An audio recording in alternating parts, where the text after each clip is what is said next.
Ketika kesetiaan dibayar dengan pengkhianatan, istri menemani suami dari nol.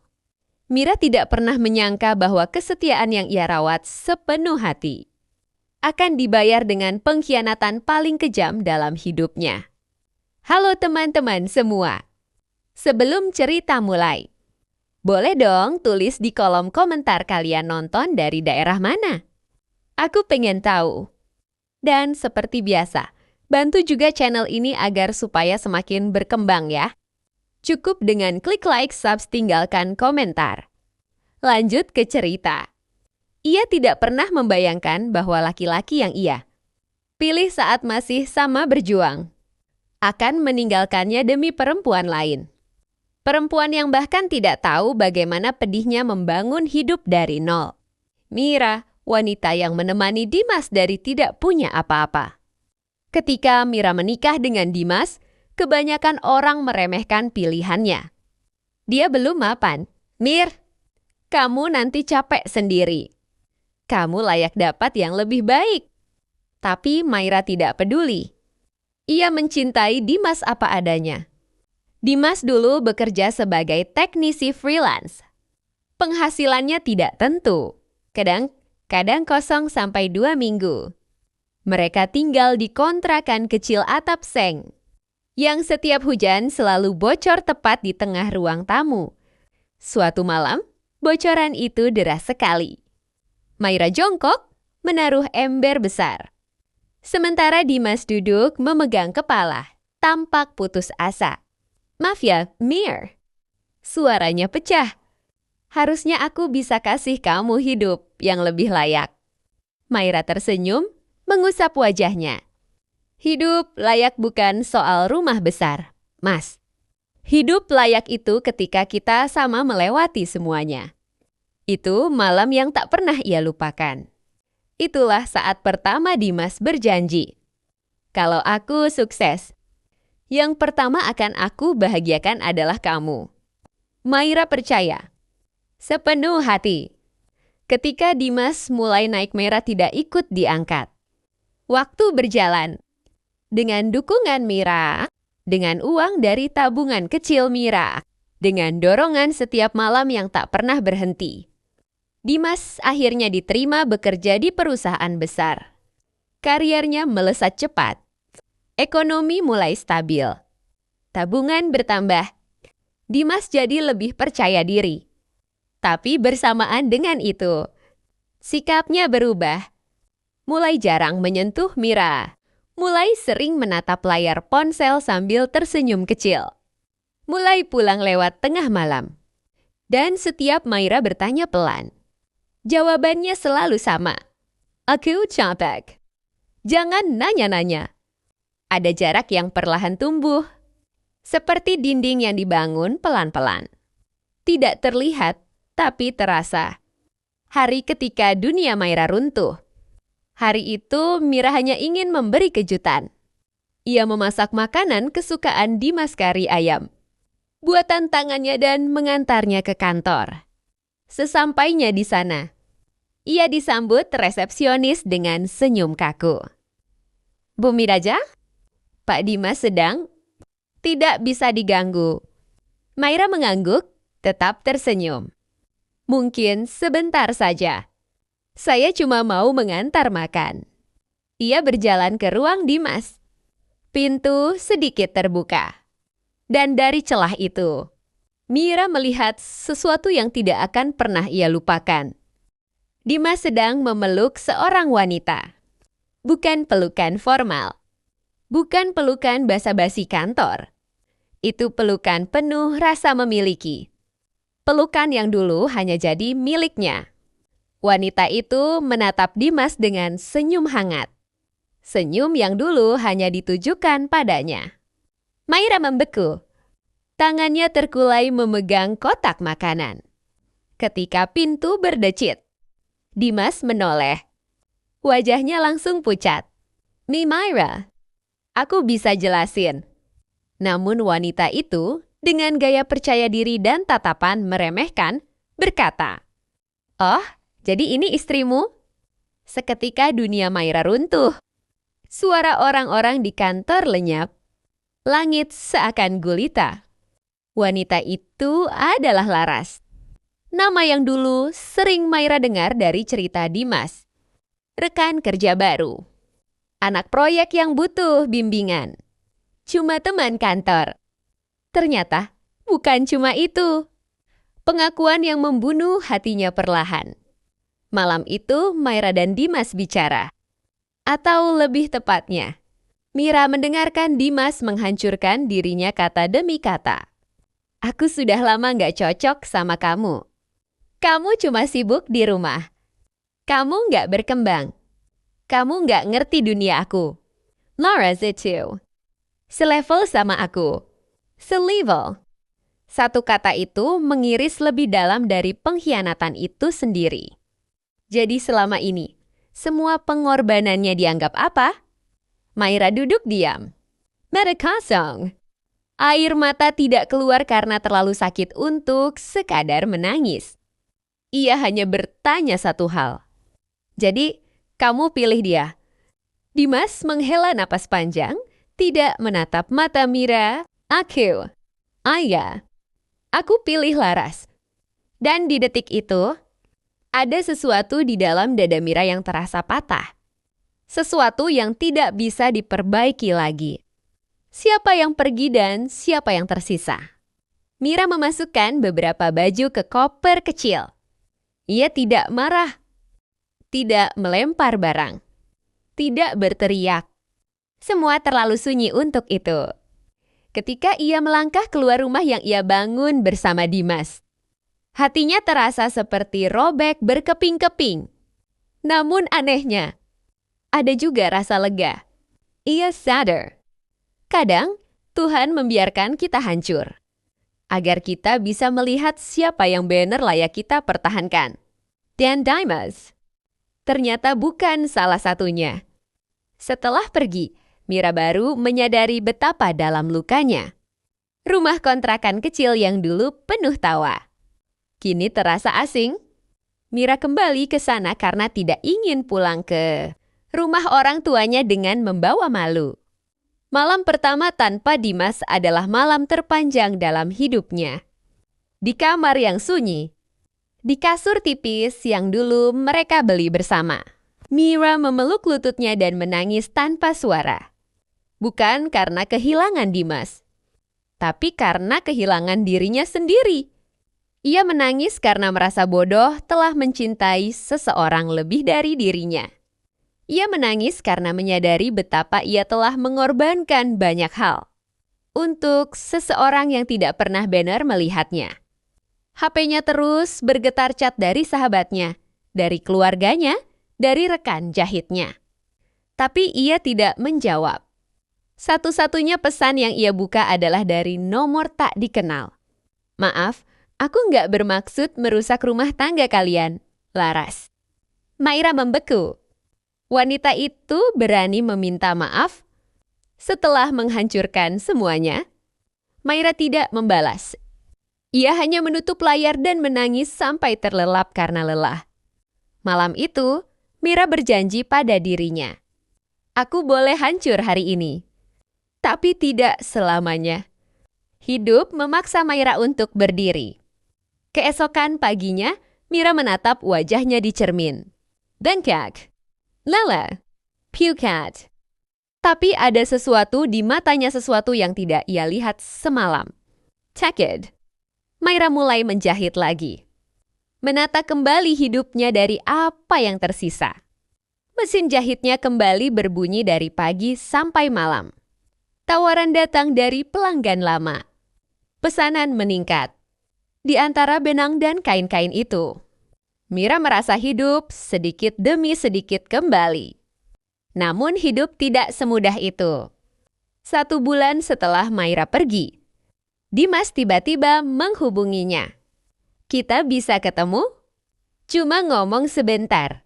Mira tetapi akhirnya menjawab. Datang saja ke rumah kontrakan. Ketika Dimas datang, ia terlihat kacau.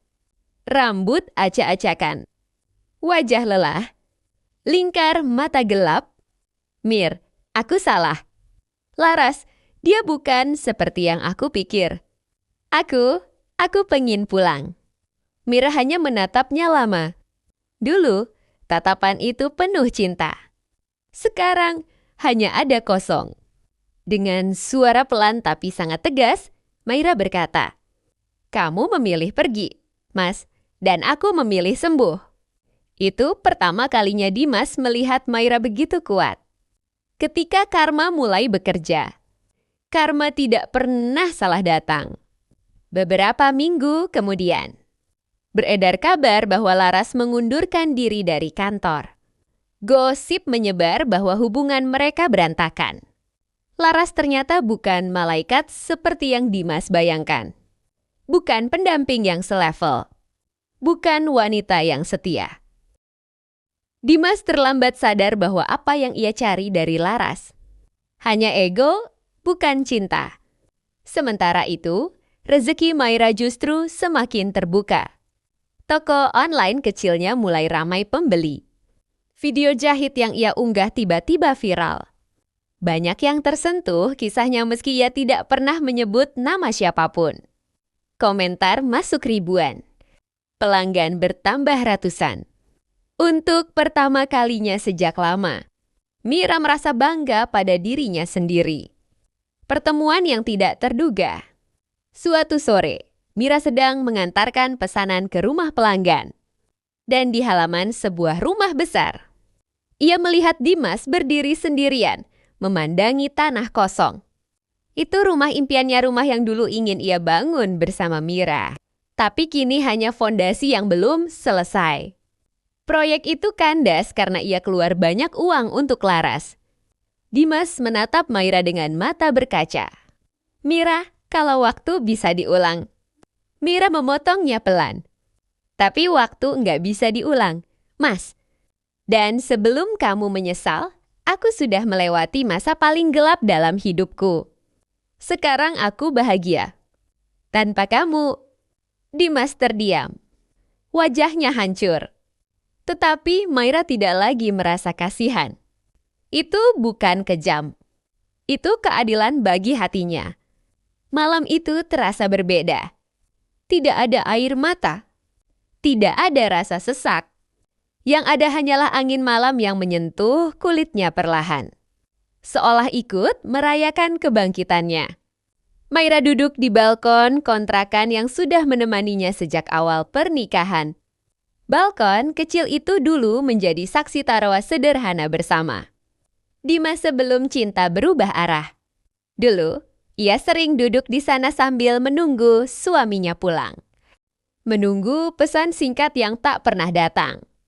Menunggu perhatian yang makin hari makin hilang. Namun malam ini, untuk pertama kalinya, Maira duduk bukan untuk menunggu siapa-siapa.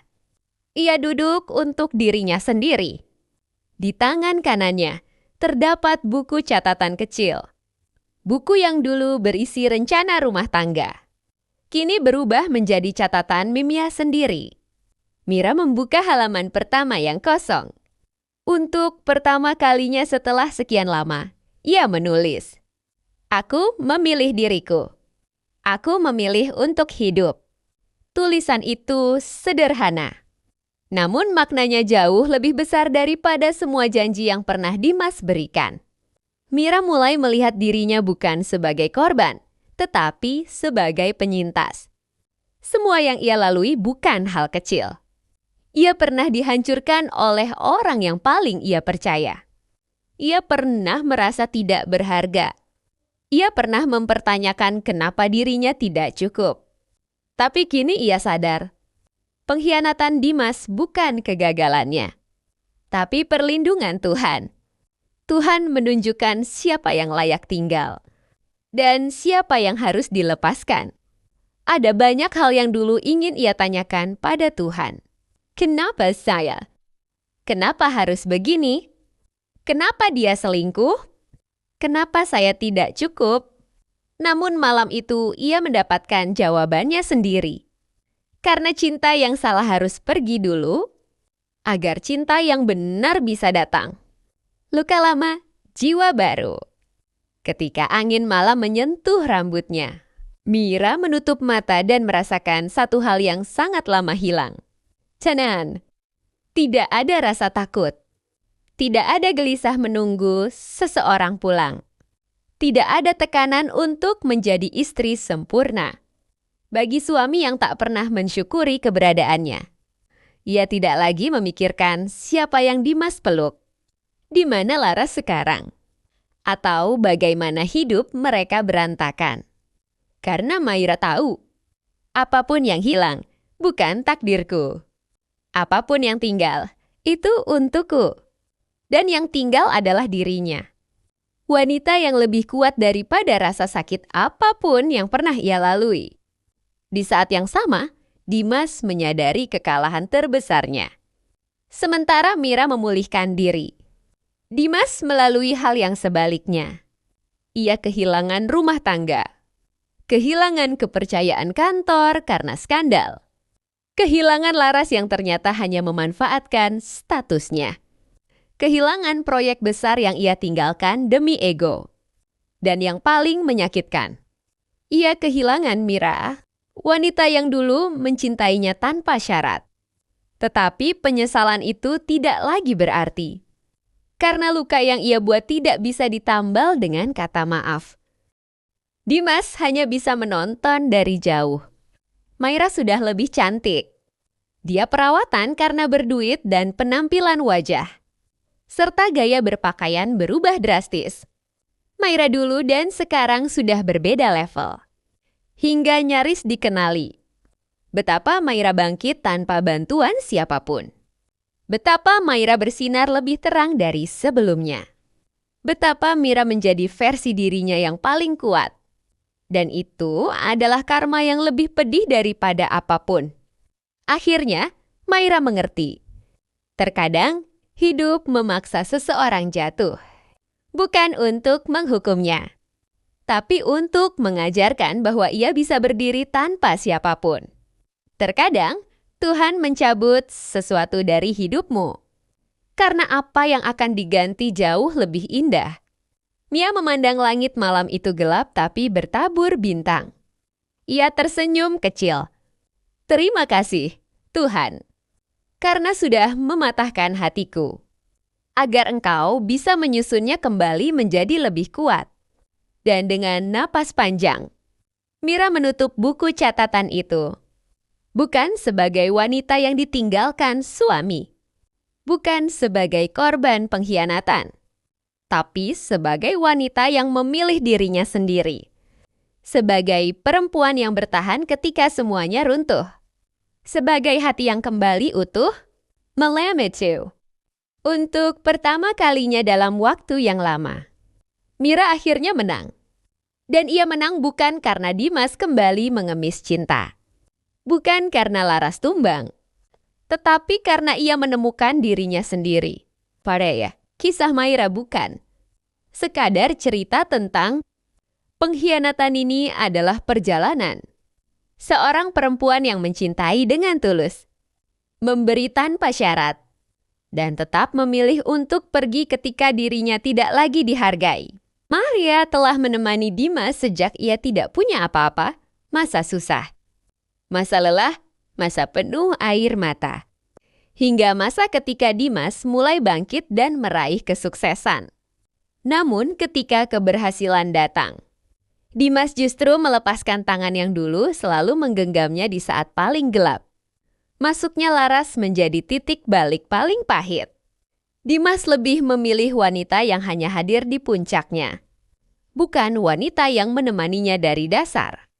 Dan di saat Mira meminta kejelasan, Dimas malah membela orang. Lain meninggalkan perempuan yang telah mencintainya sepenuh hati. Tapi dari luka yang begitu dalam, Mia menemukan sesuatu yang lebih kuat daripada kesetiaan yang dikhianati. Diri sendiri. Ia memilih pergi. Ia memilih sembuh. Ia memilih memulai dari awal tanpa membawa beban masa lalu. Dan perlahan Tuhan mengangkatnya. Maira bangkit, menemukan kesempatan baru. Kekuatan baru, hidup baru. Dan cahaya yang selama ini padam kini menyala lagi lebih terang dari sebelumnya. Kisah Mira memberi satu pesan paling penting. Terkadang, kehilangan seseorang adalah cara Tuhan menyelamatkan kita dari hidup yang salah. Dan kadang, patah hati adalah jalan menuju versi terbaik diri kita. Myra mungkin pernah dicintai. Tapi kini, ia belajar untuk mencintai dirinya sendiri lebih dalam daripada sebelumnya.